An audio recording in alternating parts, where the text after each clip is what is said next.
So I have no idea uh, how this somehow became a week-long project, but it's certainly turning out that way.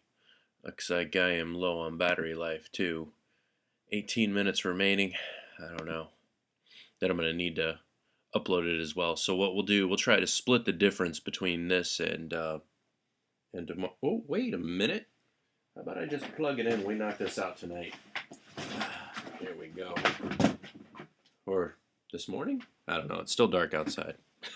Let's plug the computer in. There's a thought. Alright. There we go. Hello, Sparky. Alright. When last we left off, there's a growing discontent in America. And I gotta say, pausing this video right here owns. Oh! Alright.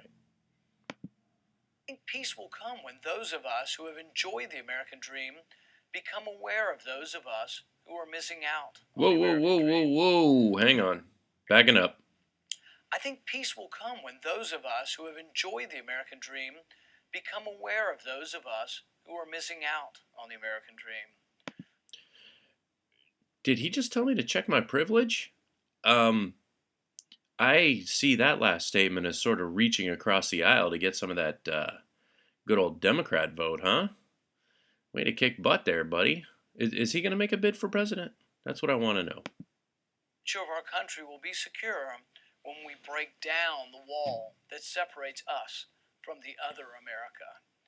It is a noble aspiration and a moral obligation to make sure our fellow man is provided for, that medical treatment is made available to all.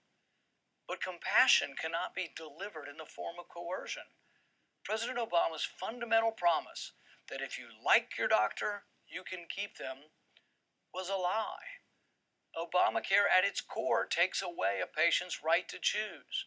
Under Obamacare, patients are prohibited from choosing their doctor or their insurance company.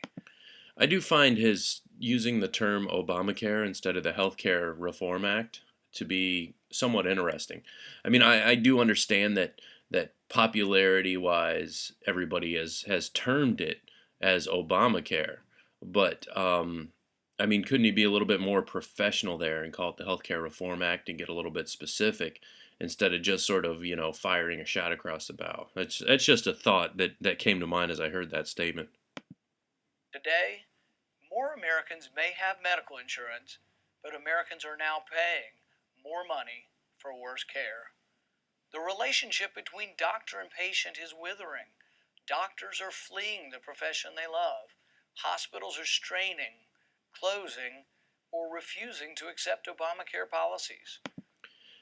Has Did I miss something, or has this been a great deal of conjecture? I mean, has he been giving a lot of conjecture from the beginning? I'm kind of losing track here. Um, I think as a response to the State of the Union address, um, I think that's good and that's the way it should be. But I don't know. I'm kind of at 7 minutes 39 seconds, ready for Paul to get to his point. Everyone knows our healthcare system needed reforming, but it was the wrong prescription to choose more government instead of more consumer choice and competition. Obamacare restricts freedom and must be repealed. I was asked recently how we would fix our healthcare system, and I replied, let's try freedom again. It worked for over 200 years. I don't know about that.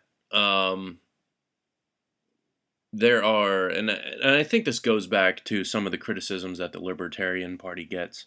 Um, to go back to a time when people are sick and dying in the streets and stuff like that, as well as people so impoverished that there's no social safety net. I think people these days find that prospect terrifying. I for one, you sort of think about those images of the Great Depression where people are sitting on a corner and families are starving, and I don't think that's an accurate assessment of what people who are liberty minded are trying to accomplish. When Dr. Paul here is talking about an increased number of choices helping the healthcare industry, he's talking about competition there. And the idea is that if a better, more efficient means of providing healthcare can come along, then, foster an environment that allows it to do so. Tonight calls for higher taxes. I believe we should do the opposite. I propose that we cut everyone's taxes from the richest to the poorest, and we cut spending at the same time. Imagine a private stimulus fed by allowing you to keep more of your own money. Some will ask, but what of the safety net? I say, we will not cut one penny from the safety net until we've cut every penny from corporate welfare. So much of Washington's inability to. I don't know what specifically he means by corporate welfare. Um, my concern with that is the idea of corporate welfare and these little buzzwords that he's using, but specifically corporate welfare. The way I see it, and I find the whole thing despicable, is they sometimes deem corporate welfare not exactly that the government is giving loans to businesses, but that a tax break is somehow considered welfare, where so everybody gets taxed, and it's somehow a charity for one company to get taxed the least when they toe the line, and I don't dig that. Waste in government comes from them simply not doing their job. It has been several decades since Congress passed all of the spending bills individually. Instead, the spending bills are lumped together in something they call a cromnibus that is thousands of pages long. They allow no amendments to cut wasteful spending. Often the bill is plopped on our desk with only a few hours to review. No one, and I mean no one, is able to read what's in the bill. To fix this, I will introduce legislation called Read the Bills Act. It mandates that Congress wait 1 day for each 20 pages of legislation. Congress should also live under the laws they pass.